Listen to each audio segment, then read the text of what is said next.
Hepinize merhaba arkadaşlar, ben Tarık. Bugün sizlerle birlikte Xiaomi Mi Note 3'ün uzun süre kullanımında yani uzun süredir kullanmış olduğum Xiaomi Mi Note 3'ün şimdi sizlere tanıtımını yapacağım. Bayağı uzun süredir, neredeyse 1,5 aydır falan kullanıyorum. Telefonu ilk aldığımda kutu açılışını yapamadım.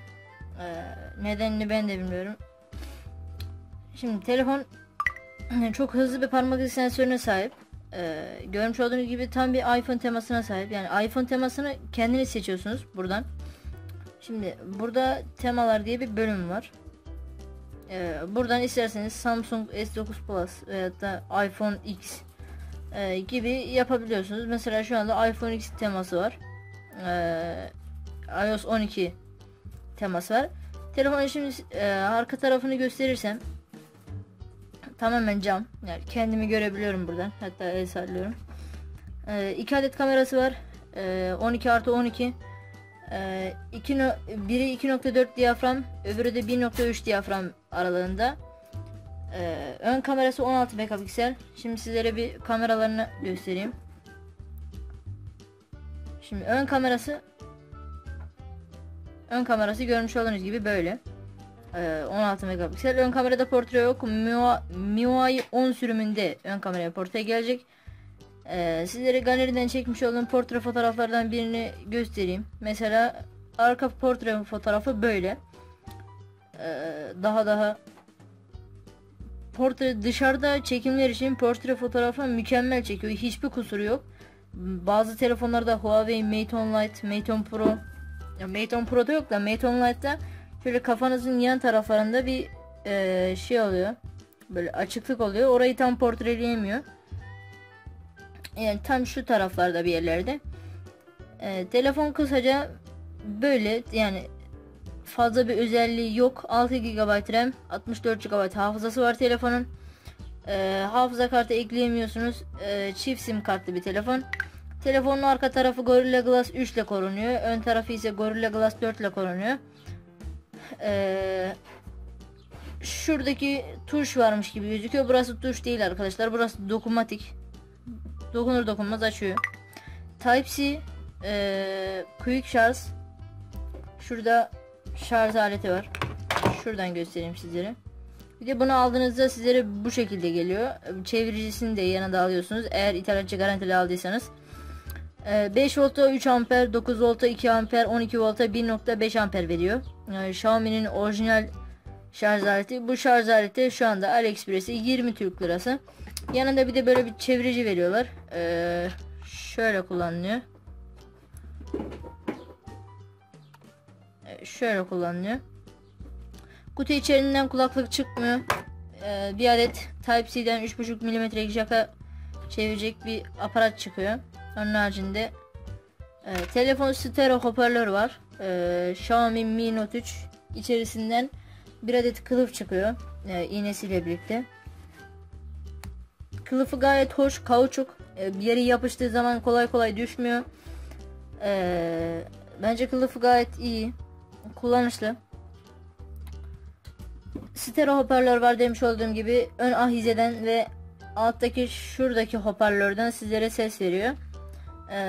Sol taraftaki, yani şu taraf, burası ise evet, şöyle göstereyim. Odaklarsa kamera.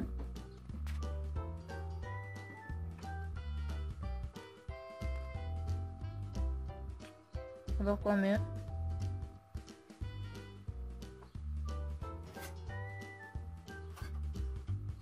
Odaklamadı ama odaklasaydı tam şu taraf hoparlör arkadaş. Pardon, bu taraf mikrofon, bu taraf hoparlör. Stereo hoparlör var demiş olduğum gibi, gayet güzel.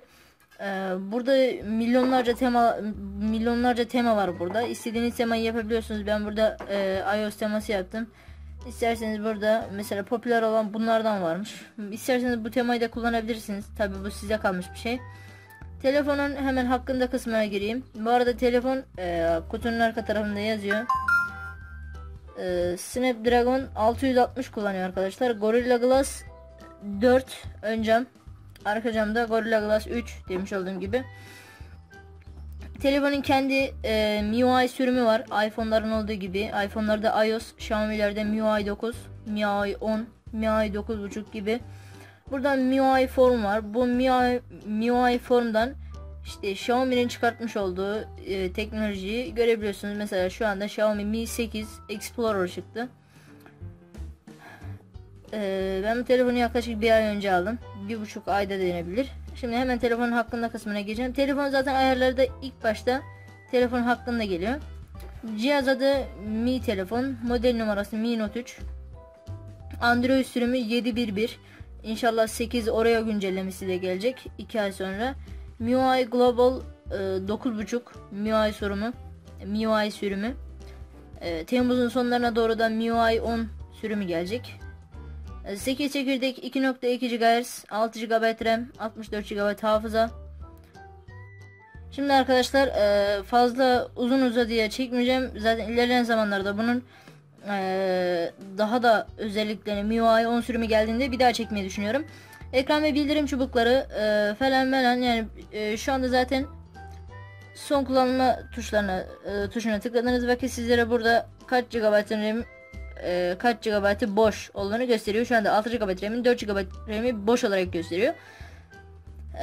Oyunlar kısmında bayağı bir oyun çok rahat destekliyor. Mobil PUBG'yi yani en yüksek ayarlarında biri hiç kasma sorunu olmadan çalıştırıyor.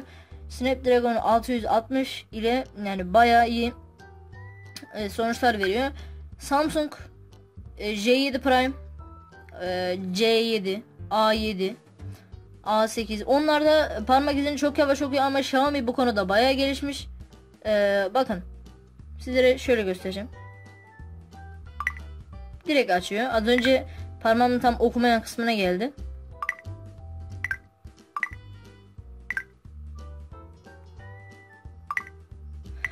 Allah'ın izniyle MIUI 10 sürümüyle ön kameraya da portre gelecek. Ön kameraya eğer portre gelirse bence gayet güzel olur. Şimdi sizlere bir ön kameradan fotoğraf çekelim.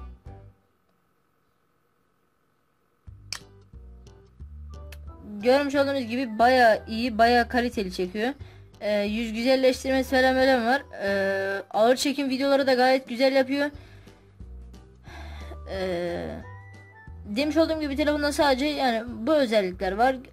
Zaten fazla da bir özelliğe gerek yok diye tahmin ediyorum telefonlar için. Burada kendisi bir antivirüs programı getiriyor. Google Play bunlar falan hiçbir sorun olmadan çalışıyor ve telefonun kendi yukarıda şurada kızıl ötesi var.